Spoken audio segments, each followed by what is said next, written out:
everyone. In today's video, we're going to look at how to move in a square using the moving forward and backwards and turn functions that we learned about in the two previous videos. So we're going to go ahead and make a new project, and we're going to rename it like I showed you in the last videos, and then we'll call it moving in a square, and then we'll go ahead and save it. So the first thing that we want to do in moving in our square is to move forward. So if you remember, to move forward, we use the move forward for one rotation at 50% speed. However, I want to make this square be a little bit more accurate, so I'm going to slow down the speed just a little bit. So we're going to turn it down to 30%. Generally, if you go a little bit slower, things can be a little bit more accurate just because they're not moving as fast. Then we want to turn left. So we're going to find that same block.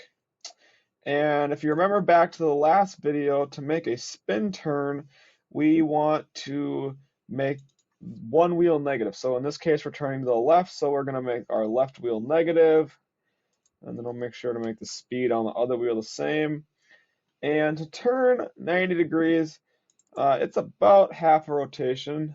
Obviously, if you turn more or less, it won't be an exact square, but this will get us pretty close.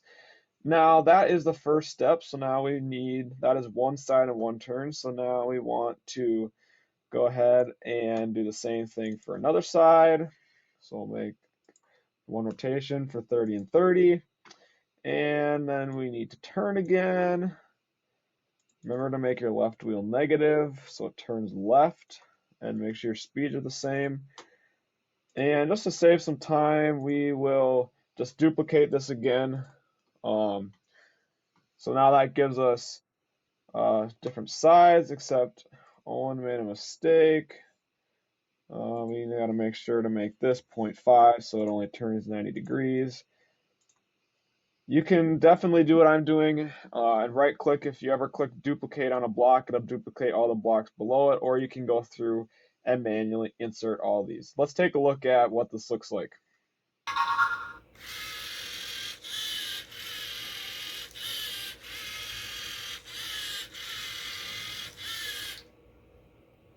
Alright, so as you can see, our robot just drove in a square, pretty close to a square. It's probably not super accurate.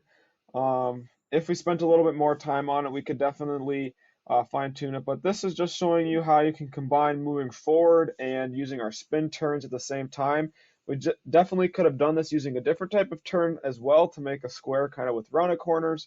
But in this case, we're looking at to use the spin turn because that is really the most common and it is the most efficient type of turn that we have to use for programming. So if you have any questions about how to combine moving forward and backwards or turning, feel free to let me know.